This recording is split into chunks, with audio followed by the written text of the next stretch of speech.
Hey guys, Chad at Spy Racing Heads. It's been a while for a video, so I thought I'd show you something. So I do a lot of manifolds, mainly the super stock stuff for flat hoods. And some of these cars, you just simply can't get any sort of spacer on it. And I've been using the MagnaFlow deal, and they were just getting hard to get. But so I had these made, or I'm going to have them made. I had a couple of them made. So this would be, and I can do the normal 1750 bore, but this is a 1690 bore for like a 580 or a 780 super stock deal. But this plate is designed, you can see it's designed to drop down into the plenum.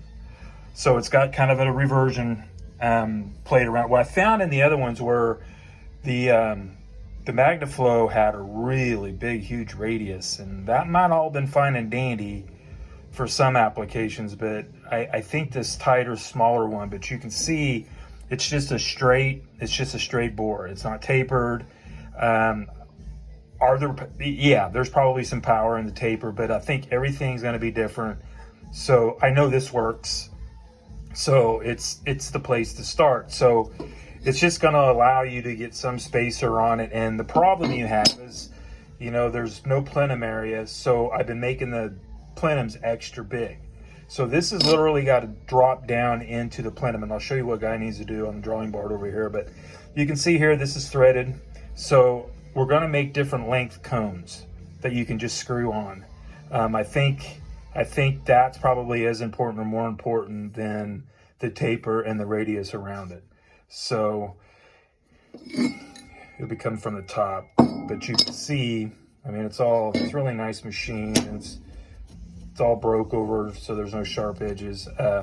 So basically what's going to happen is it's going to look like this. So the plenum, like a 2970, I take that out of my mouth. So the 2970, if this is a plenum, it's got the big bulge, That's not what we want to do.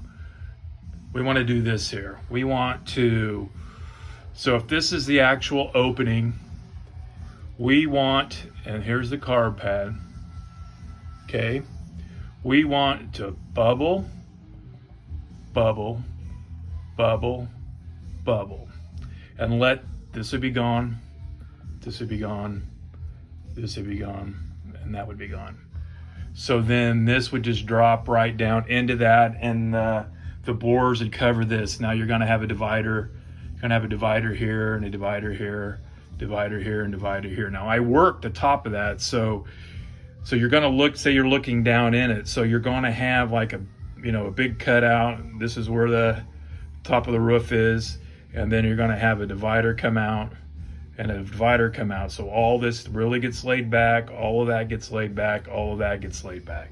So there's a picture of the manifold that I did for my engine on my Facebook page, but it's a funny looking deal when it's all said and done. But like I said, it just drops in there. And then what happens is, so if this is the side view of the manifold, then the boards are going to stick down in there like so, and it just helps with air and fuel, because the manifold, that's why a spacer works so well, is because you're getting this distance from the bottom of these boards to the bottom of the floor. You're working on that distance, okay? Don't have the luxury of doing that in a flat hood. So we're trying all we can do with these shapes and these corner shapes to direct the air to get it to go down into the plenum, and if any of you have ever dynoed a engine and it's wanted more space, it's simply because the plenum's too small. So that's going to be the problem on these. Some of these engines, if we could put a bunch of spacer on it, they make more power. There's just no question about it. So like I said, that's kind of what it's going to look like when it's done. And then normally what I do is I'll pin it so it can't go anywhere. So we could experiment on widths, which, there could be something there as well. But it's just a nice design to start. Like I said, I think this is going to be more important than anything. It's just we don't have the luxury. I'm already an actual Victor. Here, let me grab an actual Victor E you know, so it's got the wedge in it for the carburetor. So the carburetor is going to set at an angle. Hate that. It's really hard when you're at hood clearance. So I'll mill it. I'll mill it straight. So the carb is going to set flat. So that's probably a good 150 thousandths to make it straight. So all of that comes off the manifold. So that's about the only manifold that fits in there is a Victory. So what do? They basically discontinued the carburetor version. You can still get the EFI version, but you've got to fill the bung holes. So hopefully, I hope they re-release it. I've even, like, I thought about doing my own manifold, but getting into it, the cost was kind of expensive for no more than a guy would probably sell. So anyway, I just wanted to take the time to show you what I got going on here. So guys have any questions, there's my number. Appreciate each and every one of you.